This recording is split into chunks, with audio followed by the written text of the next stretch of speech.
আসসালামু আলাইকুম। আশা করি সকলেই ভালো আছেন। আজকের ভিডিওতে আমরা দেখব ইমিগ্রেশন ও পাসপোর্ট অধিদপ্তরের নতুন একটা সার্কুলার। তো এটা রিসেন্টলি সার্কুলারটা প্রকাশ করা হয়েছে। এটা ৬ তারিখেই প্রকাশ করা হয়েছে। তো এই সার্কুলারটা আমরা এখান থেকে দেখব। তো এখানে পদের নাম, শিক্ষাগত যোগ্যতা, কোন পদে কতজনকে নিয়োগ দেওয়া হবে, বেতন স্কেল সবকিছু কিন্তু আলোচনা করা হবে। পাশাপাশি এখানে আবেদনের যে প্রসেসটা, এই প্রসেসটা আমরা দেখে দেব। আপনারা ঘরে বসে থেকে কিভাবে আবেদন করবেন এই প্রসেসটা আমরা বলে দেব, এবং যাদের বাসায় পিসি ল্যাপটপ আছে তারা কিভাবে আবেদন করবেন A to Z আলোচনা করব এই ভিডিওর মাধ্যমে। সো ফুল ভিডিওটা আপনি দেখলে এই বিষয়টা জানতে পারবেন এবং এখান থেকে আপনি আবেদনও করতে পারবেন। তার আগে আমি বলে নেই, এই চ্যানেলটাতে যদি নতুন হয়ে থাকেন, আপনি এমআর রায়হান হাসান চ্যানেলটাতে যদি আপনি নতুন হয়ে থাকেন, চ্যানেলটাতে অবশ্যই সাবস্ক্রাইব করে রাখবেন। সকল ধরনের সরকারি বেসরকারি যত জব রিলেটেড ভিডিও আছে, সকল ধরনের জব রিলেটেড ভিডিও কিন্তু এই চ্যানেলে আপলোড করা হয়। পাশাপাশি কিন্তু সবার আগে আমরা আপলোড করে থাকি। এবং সবথেকে ইন্টারেস্টিং যে বিষয়টা সেটা হচ্ছে, এই যে কোনো সার্কুলার, যে কোনো অধিদপ্তরের পরীক্ষার আগ মুহূর্তে SMS যখন আসে, তখন আমরা সেই পরীক্ষার শর্ট সিলেবাস, কমন সিলেবাস, বিগত সালের যে প্রশ্ন, এগুলো সংগ্রহ করে এখান থেকে কমন যে প্রশ্নগুলো এগুলো দেওয়ার চেষ্টা করি। হ্যাঁ, তো এই জন্য অবশ্যই চ্যানেলটা সাবস্ক্রাইব করে রাখবেন। আশা করি আপনার নেক্সটে ভালো কোনো উপকারে আসবে। তো এখান থেকে আমরা দেখব ইমিগ্রেশন ও পাসপোর্ট অধিদপ্তরের রাজস্ব খাতভুক্ত নিম্ন বর্ণিত শূন্যপদসমূহ অস্থায়ীভাবে পূরণের জন্য আগ্রহী বাংলাদেশি নাগরিকদের জন্য, অর্থাৎ বাংলাদেশের সকল জেলার প্রার্থীরা কিন্তু আবেদন করতে পারবে, সেই বিষয়টা এখানে বলা হয়েছে। এবং অবশ্যই অনলাইনের মাধ্যমে আবেদন করতে হবে। তো এরপর আমরা এখান থেকে দেখবো যে কি কি পদ। তো ১ নম্বর যে পদটা, এটা হচ্ছে লিপিকার কাম কম্পিউটার অপারেটর। এটা বেতন স্কেল হচ্ছে ১১,০০০ থেকে ২৬,০০০ টাকা। গ্রেড হচ্ছে ১৩তম গ্রেড। একজনকে মাত্র নিয়োগ দেওয়া হবে। তো নিচের দিকে বড় বড় পদ আছে মোটামুটি। তো আপনারা আবার কেউ আবার করিয়েন না, যে বলিয়েন না যে ছোট ছোট পদ। তো এখানে আপনার কোনো স্বীকৃতি বিশ্ববিদ্যালয় হতে অনন্য দ্বিতীয় শ্রেণী বা সমমানের সিজিপিএতে স্নাতক ডিগ্রি থাকলে আপনি এই পদে আবেদন করতে পারবেন। এরপর আমরা এখান থেকে দেখবো কম্পিউটারের যে দক্ষতা। কম্পিউটার দক্ষতা অবশ্যই থাকতে হবে এখানে আপনাকে। লিপি কাম কম্পিউটার অপারেটর পদে আপনি আবেদন করতে পারবেন। এখানে আপনার সরি, একটু দুঃখিত, ফোন আসছিল। তো এখানে হচ্ছে কম্পিউটারের যে দক্ষতা, এবং হইল না কিছু। লিপিতে সর্বনিম্ন গতি প্রতি মিনিটে বাংলা ও ইংরেজিতে যথাক্রমে 50 ও 80 শব্দ, এবং কম্পিউটার মুদ্রাক্ষরিকে সর্বনিম্ন গতি প্রতি মিনিটে বাংলায় 25 ও ইংরেজিতে 30 শব্দ থাকতে হবে। দেন আপনি কিন্তু এই পদে আবেদন করতে পারবেন। ওকে, এরপর আমরা এখান থেকে দেখবো, অর্থাৎ লিপিতে আপনার বাংলাতে থাকতে হবে 50 এবং ইংরেজিতে থাকতে হবে 80, এবং মুদ্রাক্ষরে আপনার থাকতে হবে বাংলায় হচ্ছে 25, ইংরেজিতে 30। এই হলো বিষয়। তো এরপরে ২ নম্বরে দেখবো অফিস সহকারী কাম কম্পিউটার মুদ্রাক্ষরিক। তো এই পদে যদি আপনি আবেদন করতে চান, এই পদে আপনার ১০ জনকে নিয়োগ দেওয়া হবে। তো এখানে এটা হচ্ছে ১৬তম গ্রেড। এর আগের প্রথম গ্রেড এটা হলো ১৩, এটা হলো ১৬। তো এই পদে যদি আপনারা আবেদন করতে চান, তো আবেদন করতে পারবেন। মোটামুটি ১০ জনকে নিয়োগ দেওয়া হবে এই পদে। তো কোনো স্বীকৃতি বোর্ড হতে অনন্য দ্বিতীয় বিভাগ বা সমমানের জিপিএতে উচ্চ মাধ্যমিক সার্টিফিকেট বা সমমান পরীক্ষায় উত্তীর্ণ, কম্পিউটার ব্যবহারের দক্ষতা এবং কম্পিউটার ব্যবহার সংক্রান্ত ওয়ার্ড প্রসেসিং, ডাটা এন্ট্রি ও টাইপিং ইত্যাদি সর্বনিম্ন প্রতি মিনিটে বাংলায় ২০ শব্দ এবং ইংরেজিতে ২৮ শব্দ। অর্থাৎ যারা হচ্ছে কম্পিউটারের জব রিলেটেড ভিডিও খুঁজে থাকেন তাদের জন্য এই ভিডিওটা, এবং যারা ১৬তম গ্রেডের মধ্যে যারা জব রিলেটেড ভিডিও খুঁজে থাকেন, তো চাইলে কিন্তু আপনি এই আবেদনটা করতে পারেন অফিস সহকারী কাম কম্পিউটার মুদ্রাক্ষরিকে। এখানে শুধুমাত্র অনার্স অথবা ডিগ্রি থেকে, অথবা আপনার হচ্ছে স্বীকৃতি বোর্ড হতে আপনার হচ্ছে দ্বিতীয় শ্রেণী, অথবা আপনার কিন্তু এইচএসসি পাস করলেও কিন্তু আপনি আবেদন করতে পারবেন। এবং অবশ্যই আপনাকে কম্পিউটারের দক্ষতা থাকতে হবে, এবং আপনার এখান থেকে data processing, word processing, typing এই বিষয়গুলোর আপনার দক্ষতা থাকতে হবে, এবং টাইপের গতিতে মিনিটে আপনার 20/28 শব্দ থাকলে আপনি কিন্তু আবেদন করতে পারবেন। ওকে, এরপর আমরা দেখবো এখান থেকে অ্যাসিস্ট্যান্ট অ্যাকাউন্ট। তো এই পদে যদি আপনি আবেদন করতে চান, ১৬তম গ্রেড, আবেদন করতে পারেন। ৯ জনকে নিয়োগ দেওয়া হবে। কোনো স্বীকৃতি বিশ্ববিদ্যালয় হতে বাণিজ্য বিভাগে অনন্য স্নাতক ডিগ্রি থাকলে কিন্তু আপনি আবেদন করতে পারবেন। কম্পিউটার চালনায় দক্ষতা থাকতে হবে, তাহলে কিন্তু আপনি আবেদন করতে পারবেন। তো এরপরে আমরা এখান থেকে দেখবো রেকর্ড কিপার। এই পদে ২ জনকে নিয়োগ দেওয়া হবে। কোনো স্বীকৃতি বিশ্ববিদ্যালয় হতে অনন্য স্নাতক বা সমমান ডিগ্রি থাকলে আপনি আবেদন করতে পারবেন। এক্ষেত্রে আপনাকে কম্পিউটার চালানোর জন্য অবশ্যই দক্ষ থাকতে হবে, তাহলে কিন্তু আপনি এই পদে আবেদন করতে পারবেন।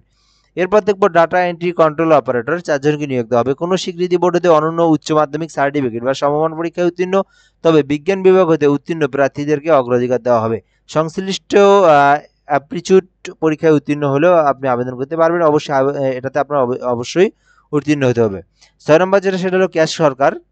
এখানে আপনি আবেদন করতে পারবেন। এখানে একজনকে নিয়োগ দেওয়া হবে। কোনো স্বীকৃতি বোর্ডেতে অনন্য মাধ্যমিক স্কুল সার্টিফিকেট বা সমমান পরীক্ষায় উত্তীর্ণ হলে আপনি এই যে ক্যাশ সরকার পদে আবেদন করতে পারবেন। এটা হচ্ছে ১৮তম গ্রেড।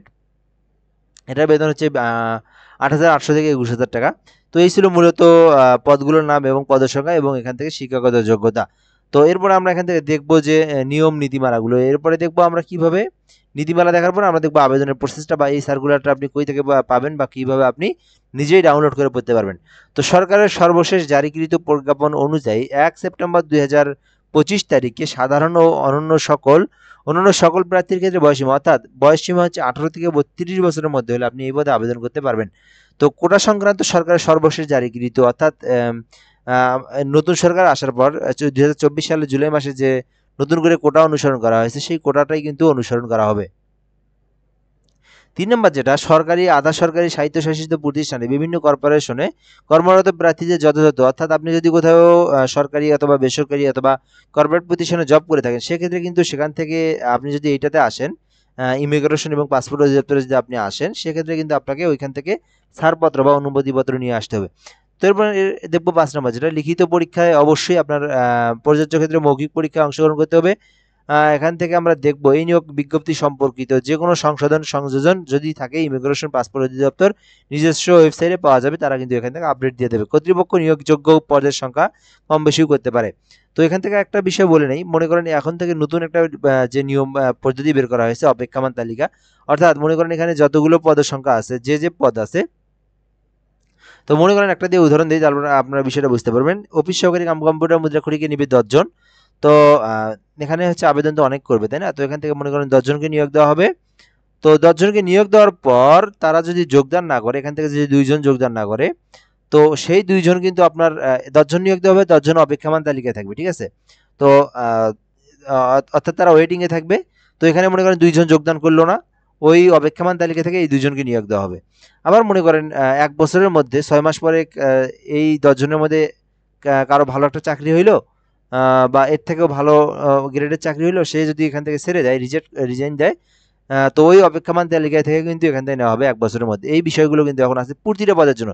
এখানে একজন, এর পাশাপাশি এখানে একজনকে রাখা হবে, এখানে 10 জন, এর পাশাপাশি আরো 10 জনকে অপেক্ষমান তালিকায় রাখা হবে, এখানে 9 জন, এর পাশাপাশি 9 জনকে অপেক্ষমান তালিকায় রাখা হবে, এবং এখান থেকে পদের সংখ্যা কম বেশি করার অধিকারও তারা করতে পারবেন।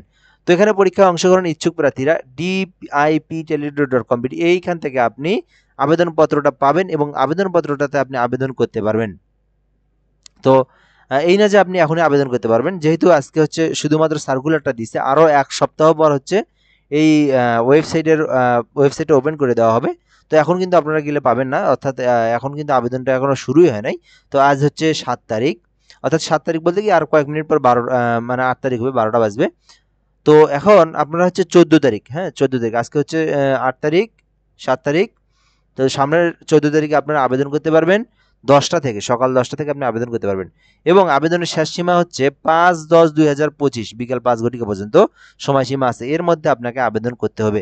তো আবেদন আমাদের থেকে আপনি করে নিতে পারবেন। তো অবশ্যই আবেদন করার যে প্রসেসটা আমি দেখে দিই, তারপরে আপনি আমাদের থেকে কীভাবে আবেদন করে নেবেন এই বিষয়টা আমি বলে দিই। তো এখান থেকে হচ্ছে আপনি সার্কুলারটাও দেখে নেবেন, সার্কুলারটাতে আপনি আবেদন করতে চাইলে আপনারা আমাদের সঙ্গে যোগাযোগ করতে যেভাবে আবেদন করবেন সেটা হচ্ছে, আমরা এখান থেকে আমাদের মোবাইল নাম্বারটা দিয়ে রাখি, হোয়াটসঅ্যাপে আবেদন করতে পারবেন। সেক্ষেত্রে অবশ্যই 14 তারিখের পর অবশ্যই আপনাকে আবেদন করতে চাইলে আমাদের থেকে হোয়াটসঅ্যাপে আমাদেরকে নক দিতে হবে, ঠিক আছে। আমরা এখান থেকে মাউসের কার্সর দিয়ে রেখে দিই, তাহলে আপনারা বুঝবেন। 0177 58 303 12, হ্যাঁ 017758 এই নাম্বারে হোয়াটসঅ্যাপ আছে। হোয়াটসঅ্যাপে ফোন দেওয়া যাবে না, শুধুমাত্র আপনি SMS এর মাধ্যমে বলবেন যে এই পদে আবেদন করব, সেক্ষেত্রে কিন্তু আমরা আপনাদের সঙ্গে যোগাযোগ করে যে বিষয় লাগবে সেই ফর্মটা আপনাকে দিয়ে আপনার তথ্যগুলো আমরা সুন্দর করে নিয়ে আমরা নিখুঁতভাবে, কারণ আমরা প্রতিদিন 30টা 40টা 50টা করে আবেদন করে থাকি, আপনি কিন্তু আমাদের থেকে আবেদন করে নিতে পারবেন, একদম নিখুঁতভাবে আবেদন করে দেওয়া যাবে ইনশাআল্লাহ। তো যারা যখন আবেদন করতে পারবেন এবং যাদের বাসায় PC ল্যাপটপ কম্পিউটার আছে তারা কিভাবে আবেদন করবেন, তো ফটোশপে আপনি প্রবেশ করার পরে 300x80 পিক্সেলের একটা স্বাক্ষর এবং 300x300 পিক্সেলের একটা ছবি ক্রপ করে কেটে নিয়ে এরপর আপনাকে কিন্তু এই যে ওয়েবসাইট আছে dipteletalk.com এখান থেকে আপনি অ্যাপ্লাই নাতে ক্লিক করবেন। দেন আপনি এখান থেকে টেলিটক আইডি থাকলে আইডি আপনি পদের নামে ক্লিক করবেন। এরপরে আপনার টেলিটক যদি আইডি থাকে সেক্ষেত্রে আপনি আইডিতে ক্লিক দিবেন, আবার যদি না থাকে তাহলে নো দিয়ে আপনার অ্যাপ্লিকেশনটা দিবেন। আপনার নাম, নিজের নাম, পিতার নাম, মাতার নাম বাংলা ইংরেজিতে দিবেন, এরপর জন্ম তারিখটা দিবেন, এরপর এখান থেকে আপনার ধর্ম, আপনার ধর্মটা দিবেন, এরপরে আপনি বিবাহিত কি অবিবাহিত সেটা দিবেন, এনআইডি কার্ডের তথ্যটা দিবেন, এরপরে হচ্ছে এখান থেকে আপনার মোবাইল নাম্বার দিবেন এবং ইমেইলটা দিবেন এবং আপনার জেলা, উপজেলা, পোস্ট কোড, পোস্ট অফিস এই কয়টা তথ্য দেওয়ার পরে আপনার এসএসসি, এইচএসসি, অনার্স যে পর্যন্ত আপনার যে পর্যন্ত লেখাপড়া আছে সেই বিষয়টা কিন্তু এখানে সুন্দরভাবে দিয়ে আপনি কিন্তু পরবর্তীতে ধাপে যাওয়ার পরে আপনার ছবি এবং স্বাক্ষরটা দিয়ে কিন্তু আপনি আবেদন করতে পারেন। এরপর এখান থেকে আমরা দেখবো যে বিষয়টা 1 থেকে 5 নং ক্রমিক পদের জন্য 112 টাকা, 1 থেকে 5 নং ক্রমিক পদের জন্য 112 টাকা এবং 6 নং ক্রমিক পদের জন্য 50 টাকা এবং টেলিটক সার্ভিস সহ 56 টাকা। অর্থাৎ আপনি যদি নিজে আবেদন করেন সেক্ষেত্রে আপনার টেলিটকে রিচার্জ দিতে হবে 118 টাকা বা 20 টাকা, কারণ এখানে আপনার কিন্তু 2টা এসএমএস এর জন্য 5 টাকা অলরেডি কেটে নেয়। তো আবেদন করতে চাইলে 1 থেকে 5 নং পদের জন্য 120 টাকা পেমেন্ট করবেন এবং লাস্ট যে পদটা আছে সেই পদে 6 নং পদের জন্য আবেদন করতে গেলে অবশ্যই আপনি 61 টাকা 62 টাকা রিচার্জ দিবেন। 61 টাকা দিবেন না, তাহলে আবার এসএমএস এর মানে প্যাকেজ চলে আসে। অবশ্যই 62 বা 65 টাকা রিচার্জ দিবেন। তো এই হলো মূলত বিষয়। এরপরে আপনি এখান থেকে ডিআইপি স্পেস ইউজার আইডি লিখে 1622 নাম্বারে পেমেন্ট করবেন। পরবর্তীতে আপনি যে পিনটা আছে ইএস পিন দিয়ে আপনি কিন্তু সুন্দরভাবে পেমেন্টটা করে কিন্তু আপনি আবেদনটাকে চূড়ান্তভাবে সাকসেসফুল করতে পারেন। এই ছিল মূলত বিষয়, এই ছিল হচ্ছে ইমিগ্রেশন অধিদপ্তরের যে নিয়োগ বিজ্ঞপ্তিটা, পাসপোর্ট অধিদপ্তরের নিয়োগ বিজ্ঞপ্তি। সো চাইলে কিন্তু আপনারা 14 তারিখের পর আবেদন করতে পারেন, যে যেটাতে আবেদন করবেন আবেদন করতে পারেন। সো বিষয়টা এ পর্যন্তই। ধন্যবাদ, ভালো থাকবেন। অবশ্যই চ্যানেলটাতে সাবস্ক্রাইব করে রাখবেন। আশা করি আপনি পরবর্তীতে ভালো আপনি তথ্য পাবেন এবং কোনো কিছু জানার থাকলে অবশ্যই কমেন্ট বক্সে জানাবেন। আশা করি আপনার উত্তরটা আমরা দ্রুতই দেওয়ার চেষ্টা করবো ইনশাআল্লাহ। তো আসসালামু আলাইকুম, আজকের জন্য এ পর্যন্তই।